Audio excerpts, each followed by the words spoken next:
In case you missed it, Marvel Studios absolutely brought the house down with their panel at the most recent San Diego Comic-Con. So much great stuff was announced. The end of Phase 4 of the Marvel Cinematic Universe is coming, the entire slate of what to expect with Phase 5, and even a little glimpse at what we can expect within Phase 6, and the end of the newly dubbed Multiverse Saga. This includes not one, but 2 Avengers films, the Kang Dynasty and Secret Wars.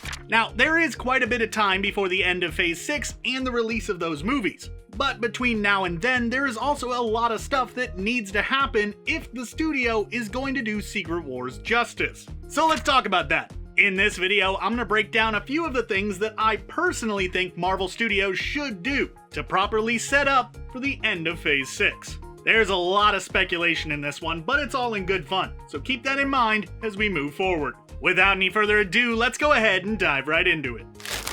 Now, before we can really dive into the meat and potatoes of this video, I should probably make sure that everyone is on the same page in regards to what exactly Secret Wars even is. So I'm gonna go through a super basic summary of the storyline right now. So if you already know all of this, like you've read the comic or watched one of the previous videos where I've talked about it already, then feel free to jump to this time code to move on to the next section. Or if you're on YouTube, you can just jump to the next chapter, use that feature, it's pretty cool. First off, we should figure out exactly which Secret Wars storyline they're most likely to adapt for the Marvel Cinematic Universe, as there are technically a few different arcs that go by that same name, though there are really only 2 that are up for discussion, that being the original one from 1984 and the one from 2015. Secret Wars 2 and the lesser-known Secret Wars 3 are really just continuations of the first one, so if anything, I'd just group them in with that one. From the sounds of things, it would seem like Marvel is leaning more towards the 2015 Secret Wars than the older one, which honestly makes a lot of sense, as not only has it had a major impact on the modern state of comics as a whole, but the multiverse plays a much more prominent part in it than in the original. But what really happens in that story exactly? Well, in a nutshell, the story arc tells of the aftermath of a massive incursion event that saw the destruction of not just the mainline Earth 616 reality, but also the ultimate Earth 1610, and pretty much the rest of the multiverse as well. In its wake, all that was left behind were remnants of several different Earths, combined together into something known simply as Battle World, which was ruled over by Dr. Doom, who had proclaimed himself the God Emperor of existence. Battleworld itself was divided into many smaller territories that usually contained a sort of pocket universe, where different storylines played out, all under the watchful eye of Doom. The main crux of the comic storyline, though, saw heroes and villains alike from both 616 and 1610 coming together and rebelling against Doom's control, all in hopes of liberating Battleworld and trying to find a way to restore the multiverse to its proper place. Ultimately, they were successful, as Reed Richards and Doom faced off as Molecule Man, who it was revealed had actually been largely responsible for Doom gaining the power that he did, watched over them. After the cataclysmic battle, Molecule Man transferred the powers of the Beyonders into Reed Richards, which led to the destruction of Battleworld. But not all hope was lost, as Reed worked alongside Molecule Man and his family to reform the multiverse, bringing things back to the way they were before, for the most part, at least. There were some differences, but we'll get into that later. In a lot of ways, Secret Wars served as a sort of pseudo-reboot for Marvel Comics, allowing them to do things such as bringing Miles Morales into the Prime reality, creating opportunities for new stories to be told. So could Avengers Secret Wars serve as a sort of reboot for the Marvel Cinematic Universe? That is certainly a possibility. But before we open up that can of worms, let's go ahead and take a look at a few things that might need to get done before they can even get to this movie in the first place.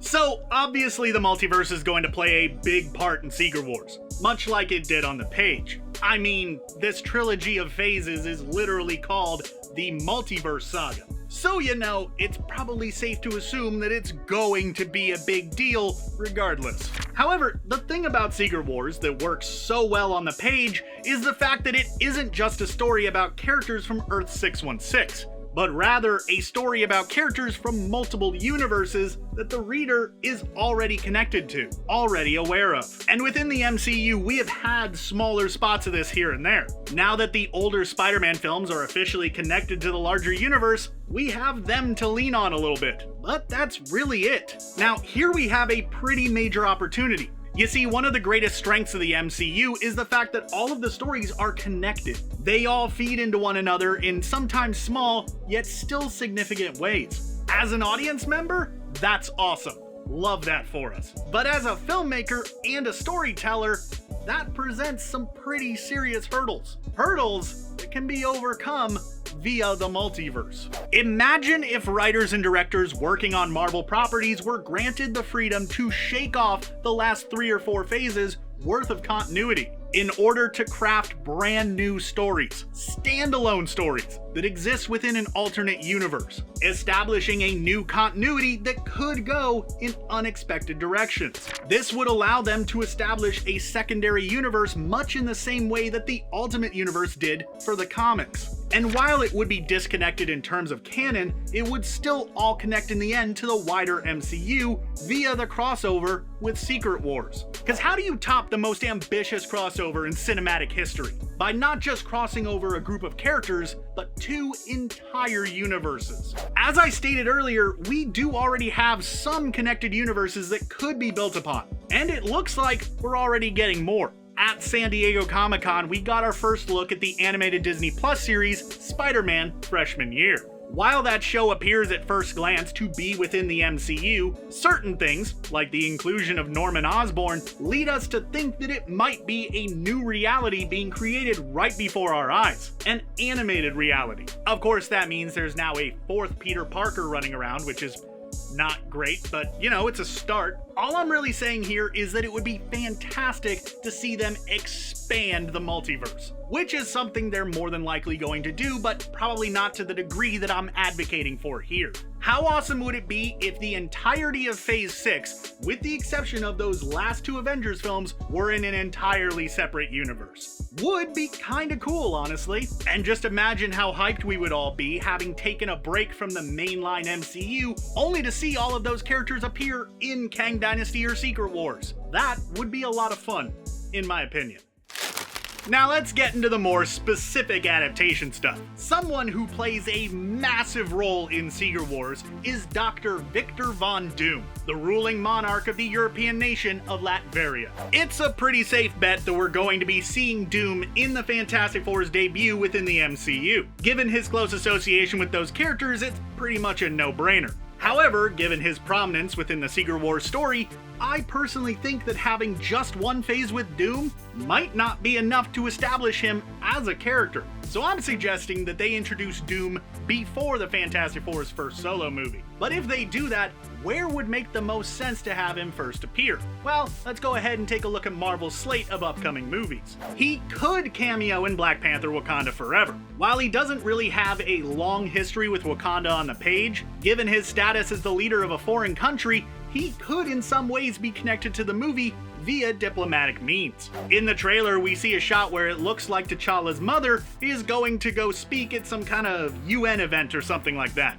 So, maybe he's there. Would definitely make sense. But as I said, if he does pop up in that movie, I think it would probably be only as a cameo at most. Within Phase 5, we admittedly don't have a ton of places where it would make a lot of sense to put him. He could have something to do with Secret Invasion, as that will more than likely have global ramifications, but if he does, I again don't really see it being that big of a role. I guess he could spring up in Agatha Coven of Chaos if the MCU wants to embrace the magical side of Doom, something that the previous cinematic versions of the character have flat out ignored. So looking at all of that, I think the best course of action would be to introduce him in Black Panther 2 via a cameo, then sprinkle some references and appearances throughout Phase 5, only to have him show up and do some real damage in Fantastic Four. This would honestly follow roughly the same model that Thanos did within the first 3 phases. He was established via a cameo in Avengers, which wrapped up Phase 1, had small little winks and nods to him throughout Phase 2, and then made his presence known in Phase 3. So that very thing could work with Doom. Though with Kang also needing a ton of setup over these phases, they'd have to be really careful not to make it feel really cluttered and claustrophobic. Of course, there is also the possibility that Doom's God Emperor status could be given to someone else. Perhaps even the aforementioned Kang, which would make the title of the 5th Avengers film, The Kang Dynasty, make a little bit more sense. Or maybe Doom is just a variant of Kang. That is just crazy enough that I could see them doing it. Especially because in some versions of Earth in the comics, that was actually the case. I did a short about it. You should actually check it out on the CBR channel. It's on there somewhere. Regardless of who is slotted in as the God Emperor of Battleworld, another thing that they'll need to establish within the MCU is a being, or beings, that are capable of wielding the power necessary to create Battleworld in the first place. Within the comics, this role fell to Molecule Man, who, after being empowered indirectly by the Beyonders and energy from several different alternate reality Molecule Men, was used by Dr. Doom to try to stave off the incursion event. Which didn't really work out, but you know, the power eventually went to Dr. Doom, who used it to create Battleworld after the multiverse was obliterated, so there is that, I guess. Now, so far we haven't gotten any hints to Marvel setting up either the Beyonders or Molecule Man. However, during Phase 4, they have done quite a bit to set up more of the cosmic hierarchy, introducing incredibly powerful beings such as the Celestials, Eternity, and Chthon. And yes, I know that Chthon isn't part of the cosmic hierarchy, but he's still a super powerful being, so he was worth mentioning. The point is, it seems like Marvel is trying to make sure that audiences are comfortable with the idea of higher beings that are powerful beyond our normal understanding. So I wouldn't be surprised if in something like Guardians of the Galaxy Volume 3, for example, we start hearing more and more about these greater beings. Hell, Loki Season 2 could be a good spot to bring in the Beyonders themselves. Seeing as how the TVA seemingly exists outside of the multiverse, having the Beyonders get revealed as having played a role in the establishment of the organization could be a nice backdoor way of bringing them in. Either one or multiple of them. This one isn't super pressing, I guess, as they could just write around it, but the children of Reed Richards and Sue Storm actually play a bit of an important role near the end of the comic storyline. The two children, Valeria and Franklin, are incredibly powerful in their own right. Valeria, for example, holds the title of the world's smartest girl, even claiming herself that she is smarter than her father, which is incredibly impressive. Franklin, though, is the one that I want to focus on here in regards to his importance to Secret Wars, as his reality-shaping powers are used at the end of the story alongside Molecule Man to help return the multiverse to a livable state. Now, in a cinematic adaptation within the MCU, we might be able to get the kids, depending on the current status of Reed Richards and Sue Storm at the end of the Fantastic Four movie. So the setup necessary to follow the comic's ending might already be in the plans. However, I think a more likely scenario will be them either having the children come from an alternate Earth, which would work, as we already know that Franklin and Valeria exist on Earth 838, because of a line from Multiverse of Madness. It's also possible that Franklin's role in saving the multiverse might just be passed off to someone else. Who though? Well, despite the fact that she is quote-unquote dead right now, Wanda Maximoff could be brought in to do some reality warping. While she's not really on the same level as Franklin on the page in that regard, within the MCU, this could be an acceptable substitute. Or if they do bring in Molecule Man, they could just have him do it on his own. In the aftermath of the Secret Wars storyline within the comics, some rather awesome things came to be. One that is almost always brought up by fans is the fact that Miles Morales was able to make the leap from Earth 1610 to 616, ensuring that his stories would continue even after Marvel ceased production on all of the other Ultimate Comics in 2015. Miles wasn't the only one that came over, by the way, but he was definitely the most noteworthy. Now, I'm not saying that they have to introduce Miles Morales specifically for Secret Wars. I mean, I do want to see Miles Morales eventually within the Marvel Cinematic Universe, but they don't have to do it just for this movie. That's not what I'm saying. What I am saying is this could be an opportunity for Marvel Studios to bring in some characters from alternate realities and make them staples within the MCU. Saying that, your initial reaction might be to bring in someone like one of the alternate Spider-Men, or perhaps even some of the X-Men from the Fox movies. Those are definitely options. though I'm not entirely sure how having multiple Peter Parkers in one universe would work, unless one of them decided to change their name to Ben Reilly or something like that.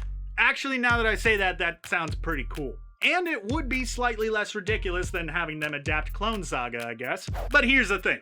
This could also serve a pretty solid purpose if they decide to do what I talked about earlier on in this video and create more projects set in an alternate universe. While I lauded that option as a way of creating disconnected stories, the fact of the matter is that Disney and Marvel would eventually want to either bring those characters into the main MCU or just flat out abandon them. So being able to use Secret Wars to do this would be a great option. So I guess this entry is less me saying they should set something up and more just an extension of that first entry. But you know what? I thought it was worth discussing, so here we are. In the end, I have faith that Marvel Studios and Disney, no matter what they do before the Kang Dynasty and Secret Wars, will put out a fantastic and fun piece of cinema. Sure, Phase 4 has in a lot of ways felt a bit meandering, and not quite the best stuff we've seen out of them, but they have yet to do anything that I would consider bad. So at this point, I trust them to deliver. Hey there everybody, I'm John Alditz. I made this video and I want to know what you think. What would you like to see in Avengers, the Kang Dynasty, and Secret Wars? Be sure to let me know your thoughts down in the comments below, or go ahead and shoot me a response over on Twitter. I'd love to hear from you. Thanks for watching, and be sure to subscribe to CBR for more great videos just like this in the future.